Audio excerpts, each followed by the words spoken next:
Randy, I know daggone well that you know me well enough to know that when I light that fuse, I throw it quickly or I don't have it in my hand. No, get rid of it. How you doing, buddy? Independence Day, headed to the Dash game. Yeah. Certainly hope the weather and everything cooperates and all that. But headed to watch the Dash, the Winston-Salem Dash tonight, and fireworks. Woohoo! Boom. Randy Wooden with Goodwill Industries, Northwest North Carolina, run our professional center. And happy to help if you're a job seeker or know somebody who may be. We're, again, happy to help, work by appointment.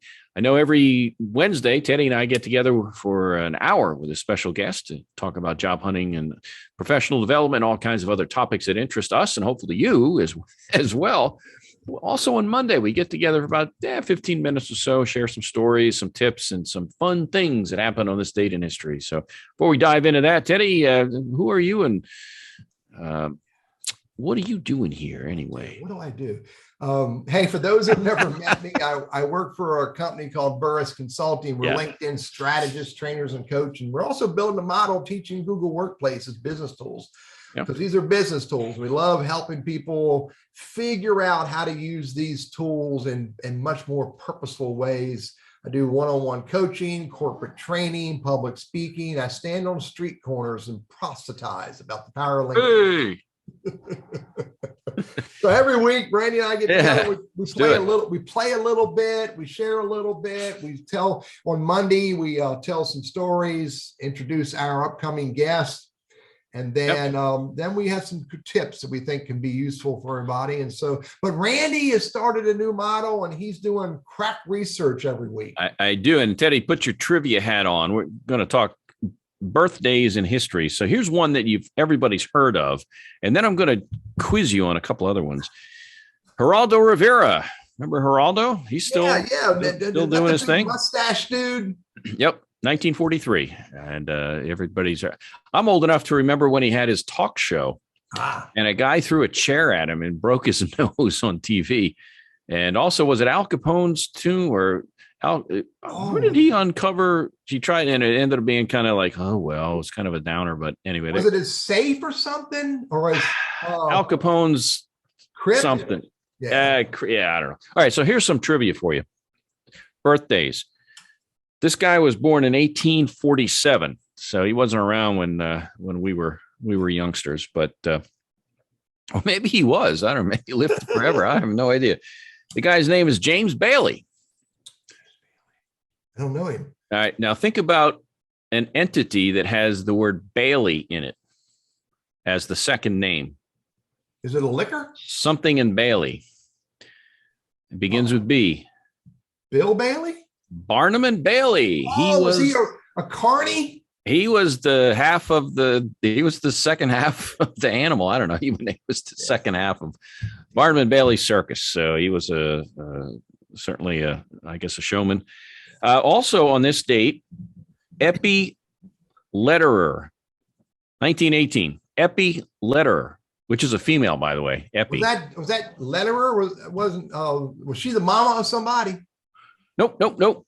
She was a twin. Oh. Eppie Lederer went by the pen name Ann Landers. Ah, yes. And Abigail Van Buren, her twin sister, was Dear Abby. And of course, they were famous advice columnists for many, many. I used to read them when I was a kid. For what that's what worth. set you and I on our journey. It's made me so much wiser as I aged. Deaths on this date. 3 ex-presidents died. 2 of them on the same day, believe it or not. John Adams, he was our second president. Yeah. Thomas Jefferson was our third president. They died on the same day today. Yeah. July 4th, 1826, exactly 50 years after the Declaration of Independence. Oh, they both died on the same day in the same year. Same day, same year, exactly 50 years after the Declaration was signed. How about that?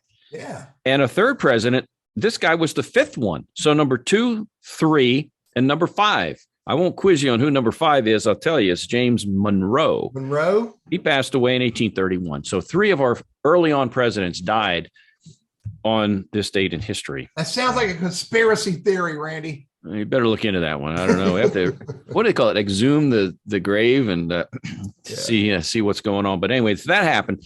Obviously, events in history, Declaration of Independence, 1776. So, we know that. Louisiana Purchase on this date. Jefferson took care of that for us. So that was a huge swath of land throughout the Midwest. Statue of Liberty was donated or gifted to us from France. Yep. 1884 was the year. And I think we all remember, we've seen the soldiers raising the flag. Remember how the flag's tipped and they're raising the flag at Iwo Jima? Oh, I thought they were raising it on the moon. Well, they did that too. Yes, I remember the Iwo But Iwo Jima was on this date in 1944. Excuse me. So that's a little bit on some of the things happened in history. And a quick story for you. I mean, talk about Independence Day, and I think we all have memories of different. I remember as my kids, when they were tiny, they were terrified of the fire trucks. We'd go to watch an Independence Day parade, and we'd be sitting, right by the street. These gargantuan trucks would come by that were so loud, and of course they're. But I remember as a kid, my parents were friends with this other couple and their kids and all. So we got together a lot of times, and we'd always get together at 4th of July, at least for a number of years. And what we would do, this other family lived out on a lake or a pond or just anyway, body of water, and had a pier that went out, and really nobody else around. It wasn't all jammed together. Right? So the other couple, the father would go out and light the fireworks. And I thought it was so cool as a little kid to have our very own fireworks. You didn't, instead of going to a park or whatever to see with a bunch of people, it was just our families and maybe another family or two. And what I thought were legitimate big time fireworks. And this guy had a lot of money. So they had big fireworks, and, it would explode over the water. And it to me looked so professional. It's just like, wow, remember that? I was just a little kid. So that's a long time ago, Teddy. Yeah, I remember those days. So here's my stories, Randy. Fireworks. I remember my young, we were in a pickup truck with the round window, and my daughter's looking out through the windows on July 4th in the evening and watching the fireworks. And she's probably only 2 years old, maybe 3. And she's so freaked out when the fireworks happened, and she just screamed, turn the channel, turn the channel. Yes, that was her perspective. And then the other story is, I had a truck driver show up to the chemical plant I worked at, and he's backed up. And so we started unloading his chemicals. He sits up on the hill, and he's got this 5-gallon bucket and these 4 or 5 boxes of stuff. And he's got like 5 or 6 little pieces of pipe, and he's pouring what turned out to be gunpowder and magnesium and zinc and all this stuff in these pipes. In my very naive viewpoint, I'm like, oh my God, he's building pipe bombs. But then he proceeded to explain to me that he was putting together fireworks. Now, think about that. In a chemical plant in 2020, do you think the truck driver will be hauling around gunpowder?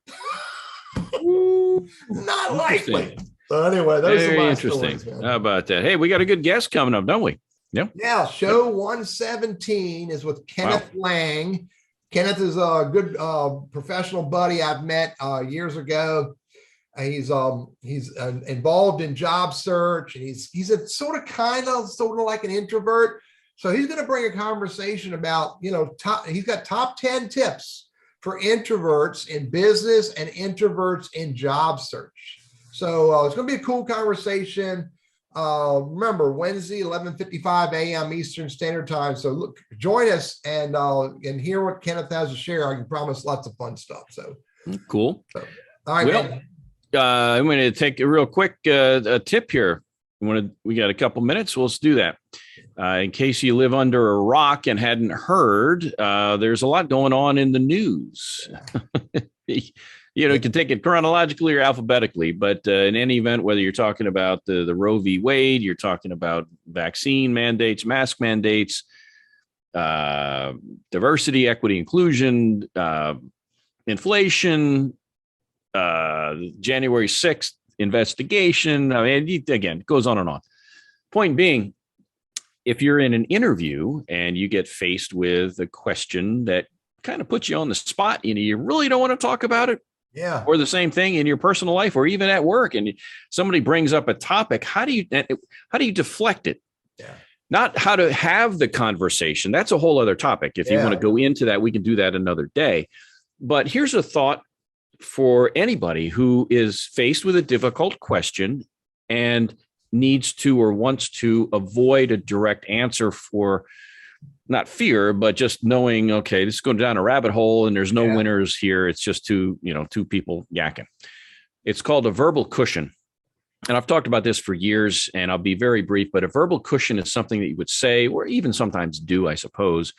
But it allows you to think for a moment, allows people to drop their defenses, and it shows respect for the question. In other words, I'll get to it. So if Teddy says, Randy, what do you think about the Supreme Court's ruling on the Roe v. Wade and knocking that down? So, and if I don't want to talk about that, my cushion would be this. It would be, hey, Teddy, you know what? That is a topic that it's in the news, and there are just a whole host of different rationale for either side. It's a complicated issue, no doubt. And having said all that, I'm curious, how do you see it? Now, that's one way to do it. It deflects it and puts it to them. But if I wanted to just ignore it totally, then instead of saying, how do you see it? Because again, I don't want to go first. Yeah. You ask me, I don't want to go first. You go first. But if I want to deflect it, then I could just say, hey, you know what? That's a conversation maybe to have offline. We're at work or I'm in an interview and I really want to focus on the task at hand. And I hope you can appreciate that. And I can appreciate, your feelings as well. I'm with you, buddy. I think in that context, I like your ideas. I'm going to be a little more blunt, maybe, because that's who I am. Yeah. Not everybody wants to subscribe to Teddyisms. But if you ask me, what do I think about the Supreme Court striking down the purchase of Jell-O?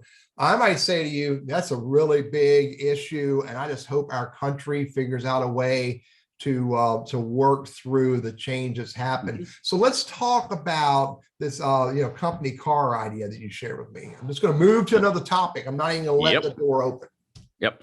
And that's a good piece of advice. In fact, we're actually looking at maybe down the road having some programming that you and I put together that deals with that to be able to better equip folks in interviews and on the job itself. So lots of stuff going on there. But yeah, it's a tough topic. And the reality is, and we had John Pichelle on a couple of weeks back, employment attorney, and he made a good point that politics is not a protected class, unlike, let's say, age, race, gender, that kind of thing.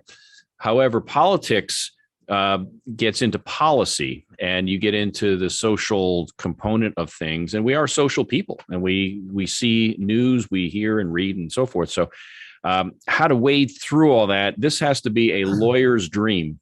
Yeah. You know what? It has to be a lawyer's dream. Teddy, is it too late for us to go to law school?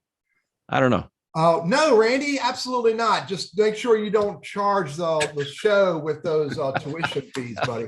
I won't, but I will say this. Let's have a great 4th of July, folks. Be safe, enjoy it, and remember this came at a cost. Yep. This wasn't just, we said, here's my free get out of Great Britain card and say, leave us alone.